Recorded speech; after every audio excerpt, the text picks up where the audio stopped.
Ik ben eigenlijk freelancer geweest en hem heeft er mij geholpen die slag slaan om ondernemer te worden. Dat is eigenlijk de reden waarom dat ik met Nico samenwerk. Hij stelt niet alleen de vragen aan u, maar hij leert u ook de juiste vragen stellen aan anderen. Ja, daardoor ontstaat er eigenlijk toch een diepe verbinding eigenlijk. En ja, het is eigenlijk heel leuk om samen met in een groep zo, en ook dan af en toe een keer onderling, ja, zulke diepgaande gesprekken te hebben. Maar wat dat mij vooral verbaasde was die openheid, die onderlinge openheid dat er is. De mensen stellen zich hier zo kwetsbaar op, maar als gevolg dat ik dat ook doe. Want dat kan je eigenlijk niet rap gaan doen. Ik kom uit de industriewereld en daar maakte dat gewoon niet mee. Dat heeft mij vooral nieuwe inzichten over mijzelf gegeven.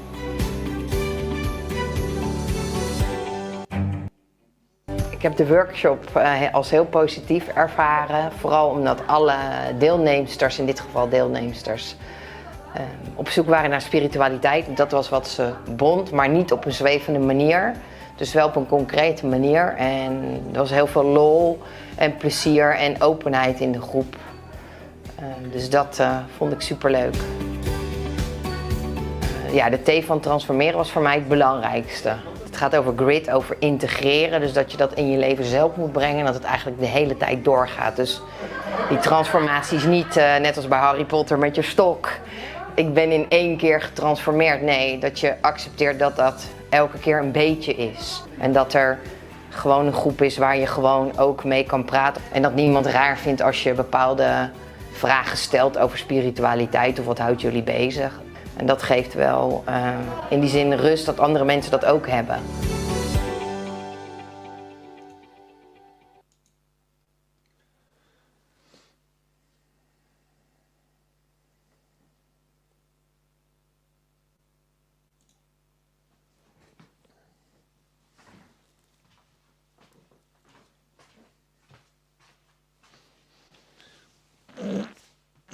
Well, follow that introduction in Dutch. I hope to have a couple of people in the future who would record it in English, because yeah, the future brings me a lot of other things. A very good day to you, and like last week, I want to take the time to talk about one of the books that I've been reading recently. And yeah, no, I haven't finished the book in detail yet, but it brings out a lot of things that I agree with. I disagree as well with some things, but that's a point of view. And last week I talked about my journey toward where I end up now, but as well what I bring to the people I work with. It's not only about if you see what Wim and Lisa mentioned. If you're English speaking, maybe you don't see that, but you did hear the words co-creation and spirituality and those words. It doesn't always have to be the fluffy stories with regards to spirituality, and that's one of the things that I've made into my own mission, is making it more palatable to everyone, basically. I work with the spiritus. The spiritus is actually the pure Latin approach of what it is, and in that regard, I've recently read a very interesting text that explains it better than I can actually bring it. So I wanted to share this with you. As a lot of people know, I have been working with some teachings. Teachings that are maybe in a single direction, but I try to open my mind to seeing and especially questioning, because questions are for me a kind of a collector's item in recent time. So that's the bell ringing saying that it's 9 o'clock. So I started earlier today because I'm a little bit excited to tell you about this, and I'll go into reading the actual book a little bit later on. But I want to give you the idea of what I see as spirituality in the pure sense of the word, of how I use it. So I'm going to read this part of the text, and I might skip a few things because it's applicable to the lessons itself, but I'll give it to you plain and simple. So I quote, literally, spirit means life breath. The Latin spiritus has the same meaning. So has the Greek pneuma, translated spirit in the English version of the New Testament. The same English term is what Sanskrit renders by prana. In translation of the Old Testament, spirit represents the noun ruach, which is, unquote, which is Hebrew. I continue to quote. Some meanings of ruach are explained in our course earlier. Let us review what we said there and add to it so that you may have a clear notion of the special sense in which the term spirit will be used throughout the rest of these lessons. Let me quickly go to some more specific application to what we're discussing. I think it's mainly that. In Hindu occultism, the subtle principle of hearing is called akasha. Sorry, this is not it. Does the letter represent sound? Yeah, okay. So in the rest of the lesson, the earlier mentioned ruach, they're Hebrew letters. There are 3 Hebrew letters. And the first one is this, what's it called again? Because I'm learning Hebrew, and it's always a bit finding the right letter name.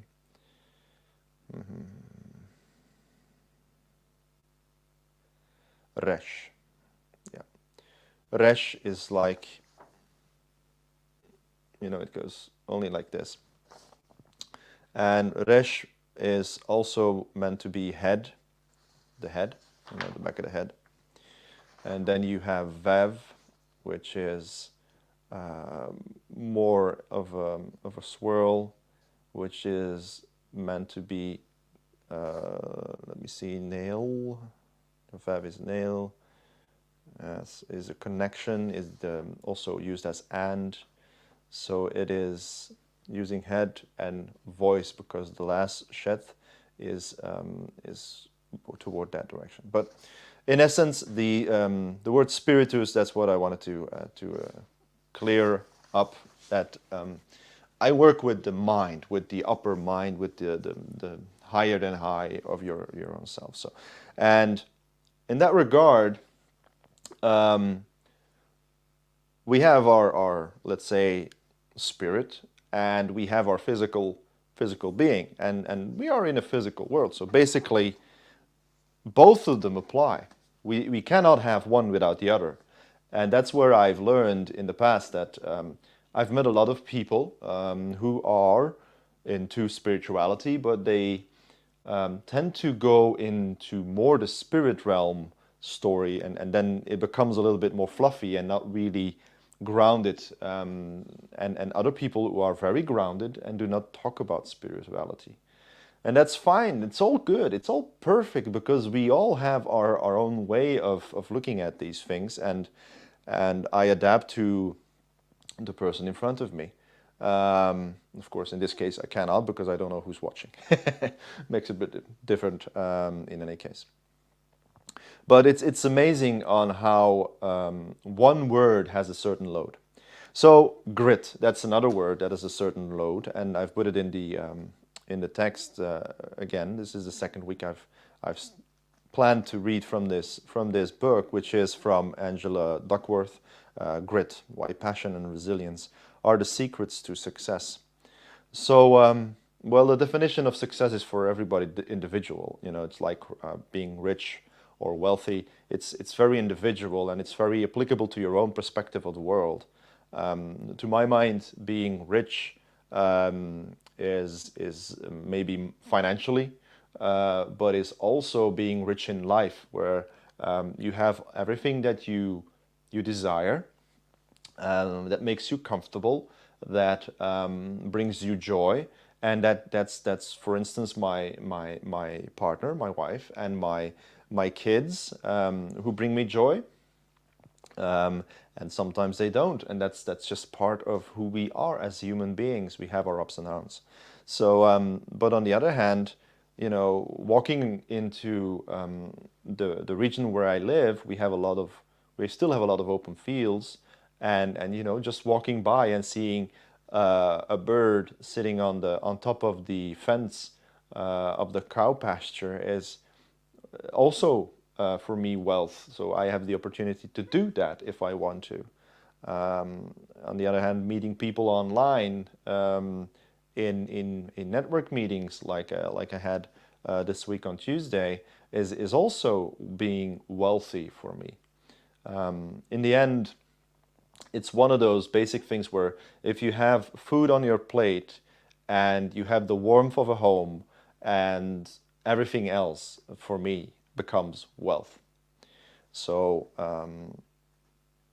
that's basically what I see as a perspective.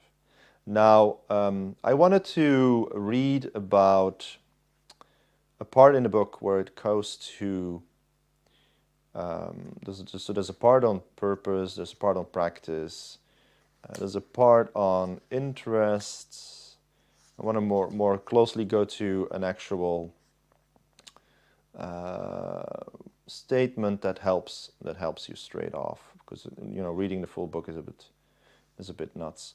So let's see. Hope. I marked this piece that I wanted to read. And of course I can't find it.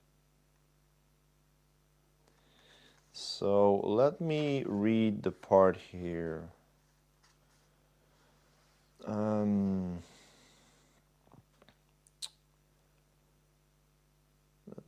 me check. Yeah, it's a bit difficult to pick out a part where it's readable for you guys.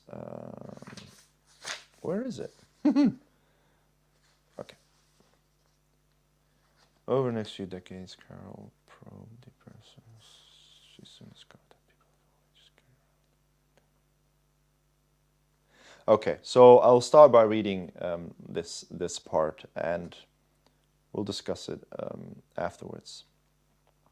So there's a part where a person already had some research done, continued some parts of life and so on, and this is just a follow-up on that. So I quote, "She soon discovered that people of all ages carry around in their minds private theories about how the world works. These points of view are conscious in that if Carol asks you questions about them, you have a ready answer. But like the thoughts you work on when you go to a cognitive behavioral therapist, you may not be aware of them until you're asked. Here are 4 statements Carol uses to assess a person's theory of intelligence. Read them now and consider how much you agree or disagree with them." So that's the part that I wanted to discuss with you. "Your intelligence is something very basic about you that you can't change very much. You can learn new things, but you can't really change how intelligent you are. No matter how much intelligence you have, you can always change it quite a bit. You can always substantially change how intelligent you are." So this part, unquote, sorry. So this part is about intelligence, about in developing your own intelligence. I'll continue reading later on their findings, and then I'll go into let me see, into that further. Intelligence is something that we we discuss sometimes on how smart somebody is or how developed they are, or the classic IQ test. And it sometimes influences a person when you're talking about it. In a sense where if a person thinks they're intelligent, the conversation goes one way, and if a person is not confident about their own intelligence, the conversation goes in a whole other way, because then they feel in a protective mode, or they tend to be quiet because the person in front of them is more intelligent to their mind or their perspective, and it could change a conversation completely. What I've noticed in the past is that a lot of people think that they have to be smarter than somebody else to be able to help them. And I found in what I do, it's completely not the case. If a coachee comes to me and they have, let's say, they are an entrepreneur, they have a big company, they're CEO of they're like have 200 or 300 people that work in the administrative part, and then they have, I don't know, 1,500 people doing in production. I don't have to have the experience that the CEO has. I have to be able to ask the right questions. It's a completely different approach.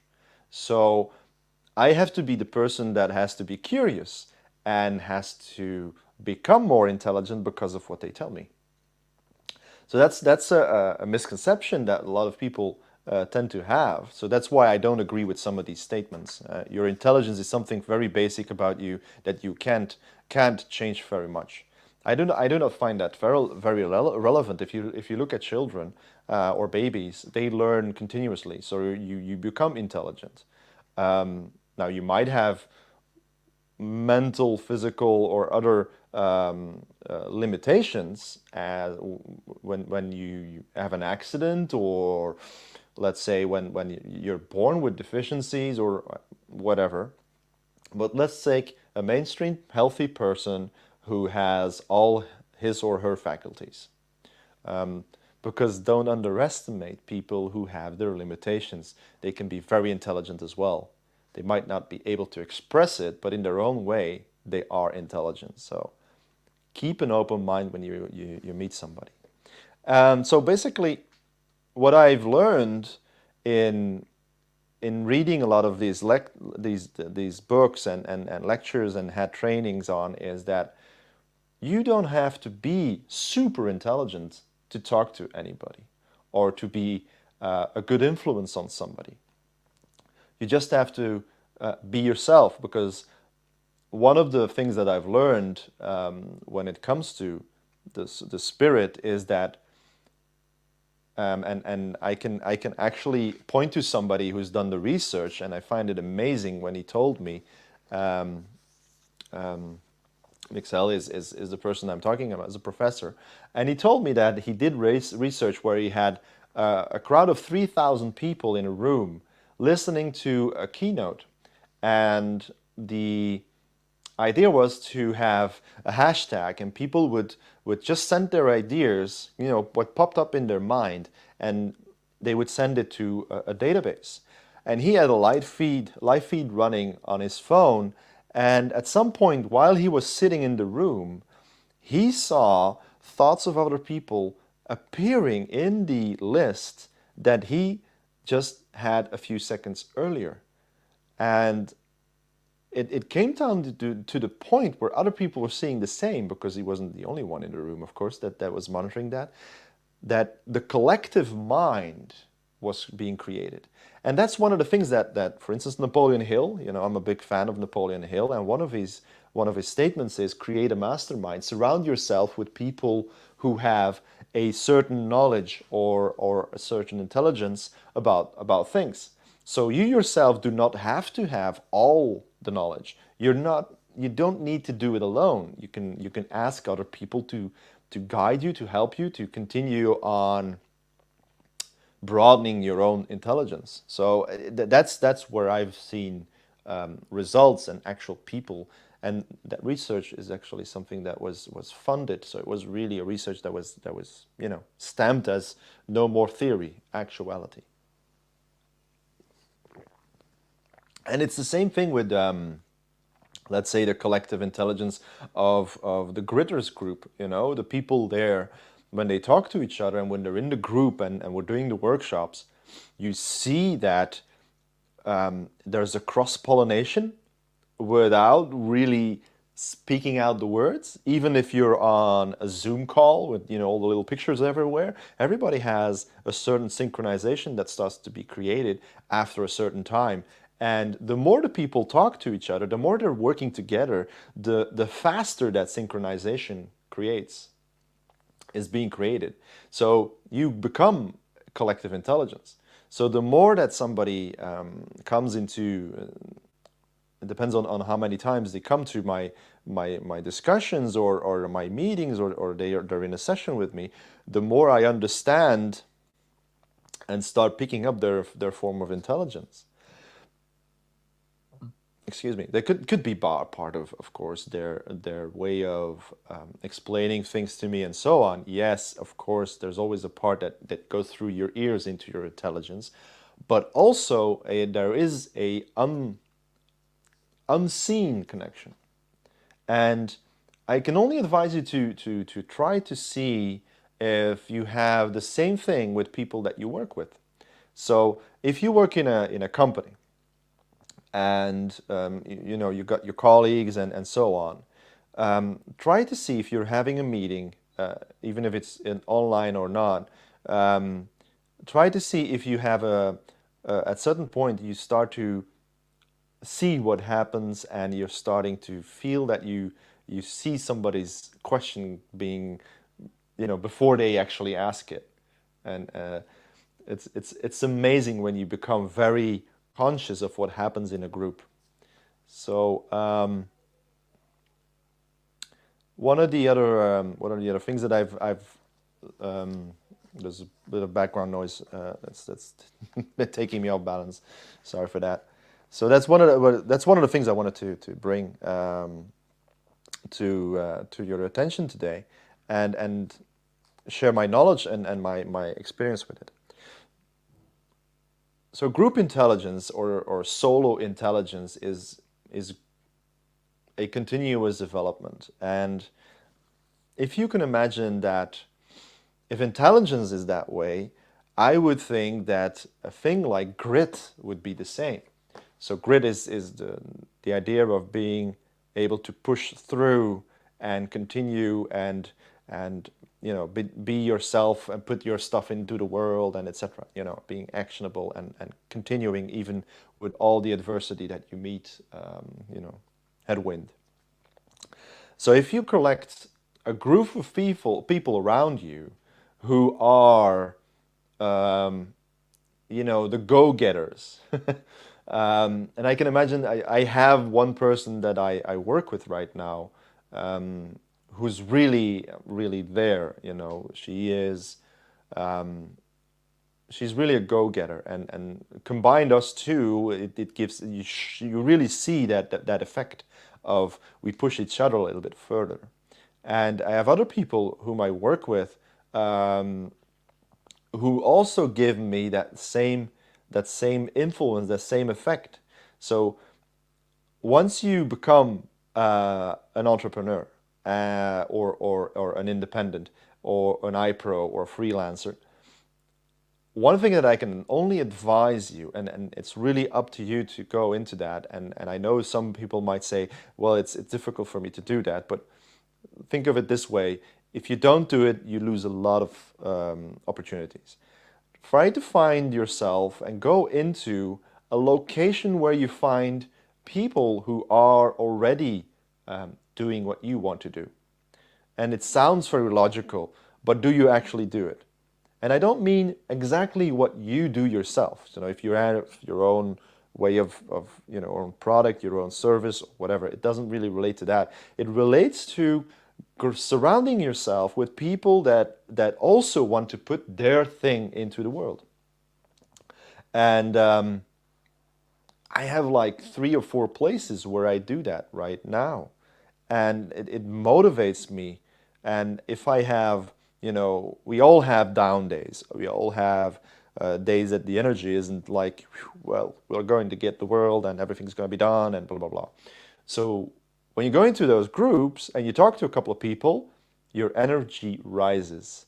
It is an unbelievable effect. If you're really conscious of what you do daily and you talk to people and you see them and you talk to them and you have the group surrounding you who are your supporters, who are going to push you forward, you create that collective intelligence, but then you get that collective emotional intelligence. And one of the things that grit does is actually that. It creates the possibility of your own, let's say, motivational speakers around you. So that's one of the things that I really wanted to bring up today while reading this part. So if I look at the statements that really are here and agree and disagree. So your intelligence is something very basic about you that you can't change very much. To my mind, I disagree. So if you have another opinion, please feel free to comment. You can learn new things, but you can't really change how intelligent you are. Again, I can disagree. No matter how much intelligence you have, you can always change it quite a bit. So you can upgrade. Yes, absolutely. You can always substantially change how intelligent you are. Yes, I agree. So even if you have a lot of intelligence, you can upgrade, and you even can really change your intelligence. So let's see what I found here.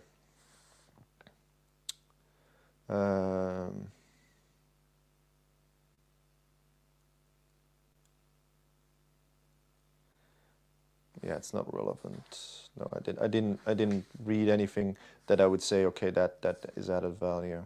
So this is really percentages on who answered what and so on. So if you at this point have doubts in what you're doing, or what's coming, or okay, let's put it this way. I've heard a lot of people saying, I don't have a future perspective. I do not see what is going to come, when these restrictions are going to end, when am I going to be able to go full on with my business. I tell you, there's always opportunity. I'm going to give you a little technique that I use. And it doesn't always work. I do not say that I have the perfect formula. I will never say that I know all, not at all, not ever. But if you're in that place where there's, you lose the kind of hope, you kind of lose that hope, I ask you to close your eyes, sit silently, and really go into that hopelessness. How horrible it might feel, really go into it, but do not be attached to the hopelessness. And try to view it as, a third person. So, I'm sitting here, I close my eyes. Fear myself in the room so that I see my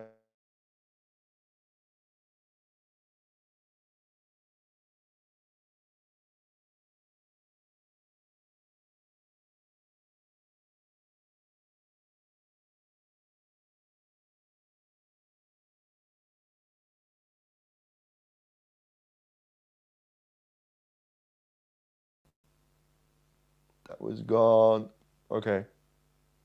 That was strange. I think I just lost my connection for a few seconds there. So again, I see the top of the chair, I see the top of my head, and I get a detachment from the feelings that I have at that point. Because I go into silence and I let all the feelings and the ideas flow, it brings me a certain different perspective, and it brings me to a growth mindset. growth mindset is thinking about opportunities. It's not crawling into, oh, poor me. No, it is not the victim role. It's saying, okay, I have this now. What can I do to make it better? And it can be a little thing. It can be standing up and going for a walk. It's as simple as that, or getting yourself a cup of coffee or tea or whatever, but you set your minds on something different. Take action. Basically, that's one of the things that helps. So I'm going to continue a part of the reading of the book in the further pages. So there's research done and reviews done and so on. So I think it's it's a collection of. Quote, collectively, the evidence I've presented tells the following story. A fixed mindset about ability leads to pessimistic explanations of adversity, and that, in turn, leads to both giving up on challenges and avoiding them in the first place.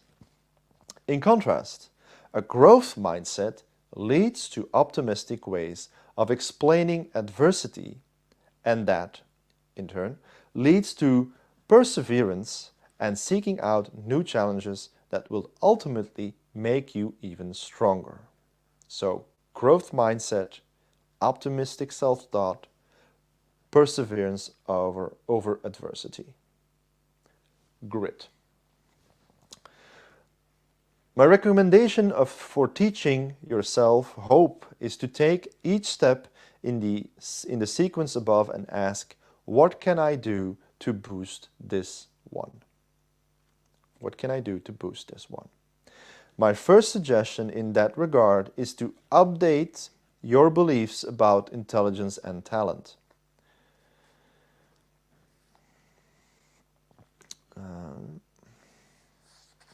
So I found that very interesting that, this part, I always love taking parts out of books and rereading them, because there's a lot of blah blah in books that over information. But it's used to prove a point. So that's where growth mindset is the key in being able to continue in all situation of adversity. You don't have enough customers, you don't have enough energy, you have doubts, etc., etc., etc. It's completely understandable that exists in your life. Absolutely. It is understandable. However, it is also opportunities that are brought to you. So if you have a bad time, and I'm going to just generalize, you have a bad time in your life, which could be days, hours, minutes, not important. But that bad time is there to teach you how to see it differently, to make you grow, to make you use your growth mindset. We encounter negativity to learn to appreciate the positivity, or to learn the positivity. If you keep on pounding yourself on victimizing and saying, I'm not good enough, I feel bad, I'm not okay, I understand. Don't get me wrong. I understand those feelings. I've been there. I've been there several times as well.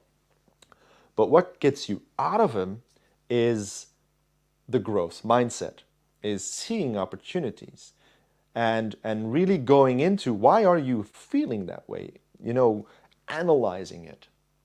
Getting into the third person and analyzing what is happening with you with a detachment of not going into that bad feeling. It's exercise. It doesn't work from day one. It's something that you have to exercise. And one of the ways to exercise that is meditation, is mindfulness. It works. Absolutely great stuff to do. And it's so simple to do it, because you know, honestly, I've read books by the hundreds on meditation and all that stuff. And it all comes down to one thing. Closing the eyes. So removing distraction, going into your breath, and following your breath,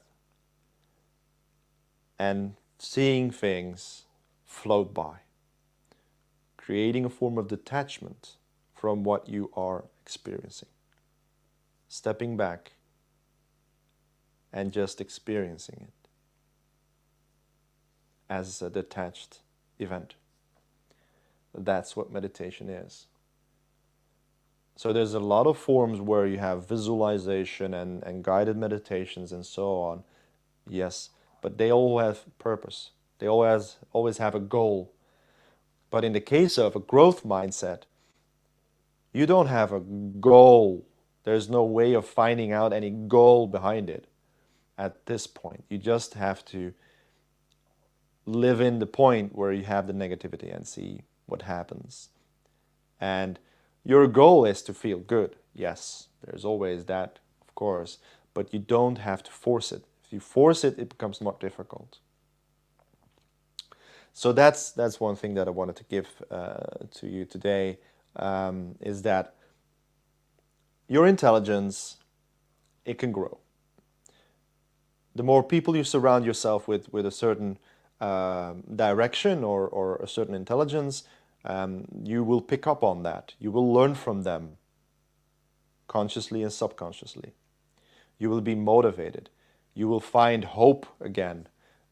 You will get that growth mindset. If you are an independent, so you're a solopreneur, do not live alone. Ask friends, to other entrepreneurs, talk to them. Everybody wants you to be successful.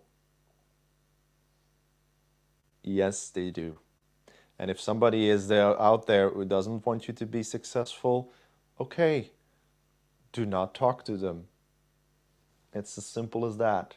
Avoid talking to them, or talk to them and try to convince them otherwise by showing that you want to see them being successful, because that comes out of you. So yeah, this is my time this week where I wanted to contribute a little bit my points of view. I hope you enjoyed it in your own way, and feel free to comment if there is anything that you want me to discuss at another point. Great, just let me know. I know for some it might be a bit strange that I do it in English, but I'm trying to experiment a little bit in different languages and basically train my English as well. But I know for myself that how strange it might sound, emotionally, English is my carrier wave. Just to give you the idea. Okay, anyway, I wish you a wonderful weekend, a wonderful rest of the day, and I hope to hear you shortly.